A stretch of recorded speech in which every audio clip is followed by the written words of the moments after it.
नमस्कार दोस्तों, इस वीडियो में हम देखने जा रहे हैं कोलर लीफ नोज्ड बैट के बारे में, जो कि एक तरीके का चमगादड़ होता है तथा यह इसका साइंटिफिक नेम है हिप्पोसाइड्रस हाइपोफाइलस। तो ये सुर्खियों में इसलिए क्योंकि कर्नाटक फॉरेस्ट डिपार्टमेंट और bat conservation India trust BCIT इसे एक्सटिंक्ट होने से, विलुप्त होने से इसके बचाने के लिए अथक प्रयास में जुटे हुए हैं। तो ये एक ऐसा चमगादड़ है जो सिर्फ भारत में ही पाया जाता है, और भारत में भी सिर्फ ये इतना ज़्यादा एंडेमिक है या इतना ज़्यादा स्पेसिफिक है कि सिर्फ ये एक ही गुफा में पाया जाता है, जो कि हनुमान हल्ली विलेज में पड़ता है, जो कि कोलार डिस्ट्रिक्ट है कर्नाटक में। हालांकि ये आज से 7 साल पहले इस गुफा के आसपास के कुछ इलाकों में पाया जाता था, लेकिन कुछ त्रासदी के कारण अभी इतने ज़्यादा विलुप्त हो गए कि इनकी संख्या सिर्फ एक ही गुफाओं तक होकर सीमित रह गई है। तो इसके क्या क्या इसे क्या खतरे हुए जिसकी वजह से ये इतना ज़्यादा एक्सटिंक्ट हो गया। तो इसका सबसे बड़ा कारण है वह लैंड यूज़ चेंज होना, मतलब कि अर्बनाइजेशन होना। इसके अलावा यहाँ पर नए नए कुछ रोड इंफ्रास्ट्रक्चर प्रोजेक्ट आसपास के एरिया में बन रहे हैं। फिर यहाँ पर बहुत ज़्यादा शिकार भी किया जाता है, पोचिंग, हंटिंग। और इसके अलावा यहाँ पर ग्रेनाइट के मार्बल्स मिलते हैं, ग्रेनाइट के पत्थरों का यहाँ पर माइन है। तो इसलिए ग्रेनाइट की यहाँ पर स्टोन क्वेरिंग की जाती है इस एरिया में। फिर उसके अलावा और भी कुछ खतरे हैं जिसकी वजह से इनकी संख्या लगातार कम होते जा रही है, और आज ये विलुप्त होने की कगार पर पहुंच चुके हैं। तो आज से कुछ सालों पहले जो कोलर लीफ बैट है वो हनुमान हिल्ली गांव जो हमने सुना था, वहाँ पर एक अन्य दूसरे गुफा में भी पाया जाता था। मतलब ये आज से कुछ सालों पहले दो गुफाओं में इनकी संख्या मौजूद थी, लेकिन इन कारणों के कारण ये अब सिर्फ एक ही गुफा में सिमट कर रह गया है। तो इसके क्या प्रोटेक्शन स्टेटस है? IUCN के रेड लिस्ट के अकॉर्डिंग इसे क्रिटिकली एंडेंजर्ड माना गया है। फिर वाइल्ड लाइफ प्रोटेक्शन एक्ट 1972 के अकॉर्डिंग इसे एक लीगल प्रोटेक्शन प्रदान की गई है, किया जाना था, लेकिन इसे अब तक कोई लीगल प्रोटेक्शन प्रदान नहीं की गई है। फिर क्या क्या गवर्नमेंट के कंजर्वेशन एफर्ट्स है? तो सरकार ने इस एरिया जो गुफा है उसके आसपास के 30 एकड़ को एक प्रोटेक्टेड एरिया घोषित कर दिया, तथा यहाँ पर किसी भी प्रकार के विकास कार्य, किसी भी प्रकार के इंफ्रास्ट्रक्चर डेवलपमेंट नहीं होंगे। और अगर कुछ जरूरी कार्य करने भी है तो उसके लिए हमें परमिशन लेनी होगी national board for wild life के द्वारा। इसके अलावा जो हमने पढ़ा था एक BCIT bat conservation India trust, ये एक नॉन गवर्नमेंटल ऑर्गेनाइजेशन है, तथा इसका उद्देश्य है जो चमगादड़ है उन पे रिसर्च करना तथा उनकी स्टडी करना और उनके बारे में लोगों तक जागरूकता फैलाना। तो ये जो फॉरेस्ट डिपार्टमेंट और BCIT के द्वारा जो प्रयास किए जा रहे थे, तो उसके बाद से जो BCIT है उसे एक तरीके की इजाज़त दी गई है कि वह इस केव जो ये केव है, गुफा है, ये वहाँ पर जाके उसमें आगे के रिसर्च कार्य कर सके, वहाँ पर शोध कार्य तथा वो उन चमगादड़ों की के बारे में और ज़्यादा डेटा कलेक्ट कर सके और ज़्यादा इंफॉर्मेशन कलेक्ट कर सके। फिर इसके अलावा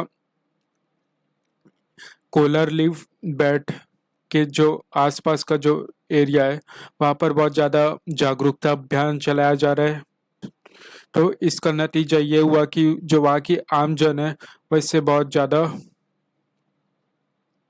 प्रभावित हुई है, तथा वे वे भी आज आज की आज की तारीख में इनके साथ मिलके उनका साथ जुटा रही है।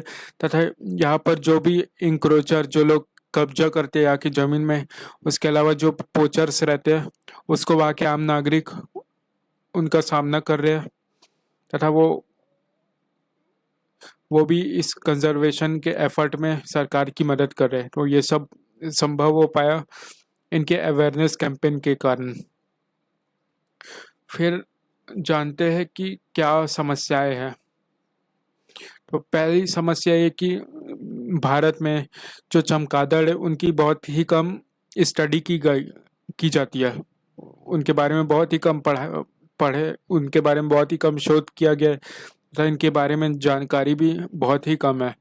हालांकि देश में 130 अलग अलग स्पीसीज मौजूद है। फिर पर्यावरण के दृष्टिकोण से चमगादड़ बहुत ही ज़्यादा उपयोगी होते हैं, क्योंकि ये पॉलिनेटर होते हैं। पॉलिनेटर मतलब वो जो कि पेड़ पौधों के जो बीज रहते हैं उसे एक जगह से दूसरे जगह ट्रांसफर करते हैं। इससे क्या होता है, वो उन पेड़ पौधों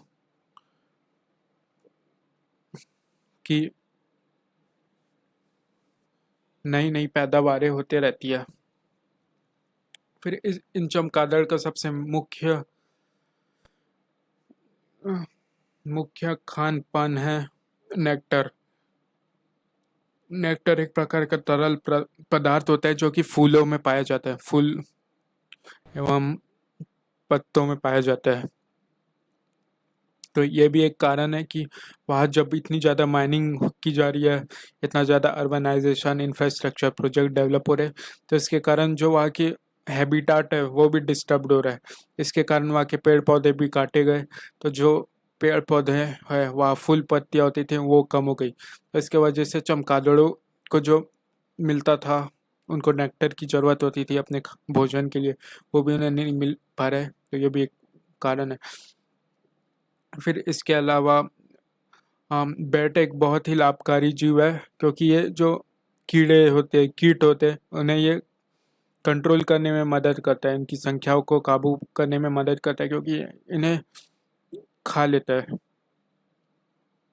जिससे कि वहाँ की फसलों को बचाने में मदद मिलती है। फिर ये एक बहुत ही अडॉप्टेबल क्रिएचर होता है। ये किसी भी प्रकार के वातावरण में ढलने में माहिर होते हैं। यही कारण है कि ये इंसानों की बस्तियों के आसपास भी पाए जाते हैं।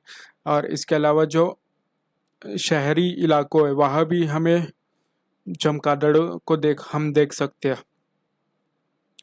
यही कारण है कि चमगादड़ एक वल्नरेबल स्पीसीज है, मतलब इन्हें खतरा रहता है, खतरे में ये।